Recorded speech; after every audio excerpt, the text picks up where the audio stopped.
আজকে আবারও চলে এসেছি এপিসোড নাম্বার 6-এ একটি ভৌতিক ঘটনা তুলে ধরার জন্য। তো চলুন ঘটনাটি শুরু করা যাক। ঘটনাটি শোনা যায় আমার দাদুর কাছ থেকে। বহুদিন আগের কথা। তখনকার দিনে এখনকার মতো এত জনবসতি ছিল না। আমার দাদু একটি চটের মিলে কর্মরত ছিলেন।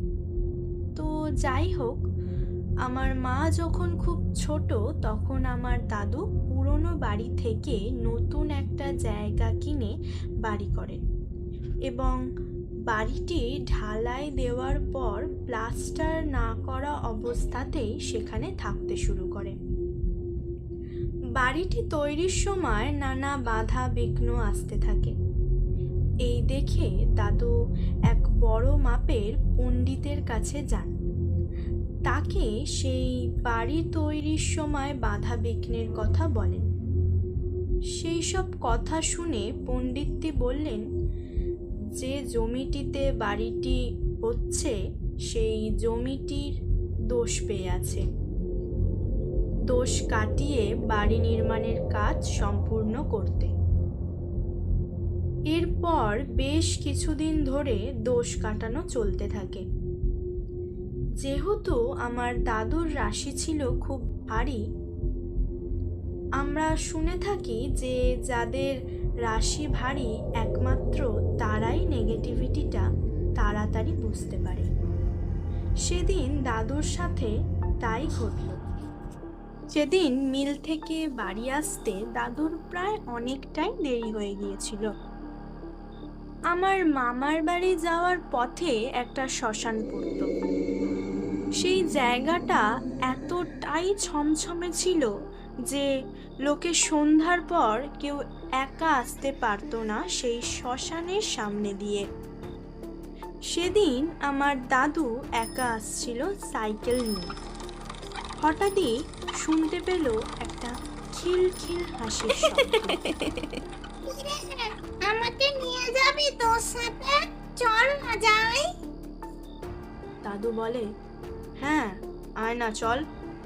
পকেট থেকে একটা দেশলাই বার করে জ্বালায় এবং বলে, তুই আয়, আর কিছুটা গেলেই আমার বাড়ি। এই বলে সে যাই না কিছুটা আসে, দাদু বাড়ি ঢুকে ঝাঁটা বের করতেই সে ভয়ে চলে যায় এবং একটা লাল কাপড়ে কিছু ঠাকুরের জাগ্রত ফুল বেঁধে নেয়। এরপরও একদিন গরমের রাতে দাদু বাড়ির বাইরে ঘুরছিল। হঠাৎই দেখে খুব জোরে একটা মহিলা দৌড়ে আসছে। আমার মামার বাড়ির সামনে একটা স্কুল আছে এবং জমিদার বাড়ির পুকুরটি ছিল তারই পাশে। দাদু সেই মহিলা কোথায় গেল দেখতে গিয়ে দেখে সে গিয়ে পুকুরে ঝাঁপ দিল এবং পরদিন সকালে তার কোনো খবর পায়নি।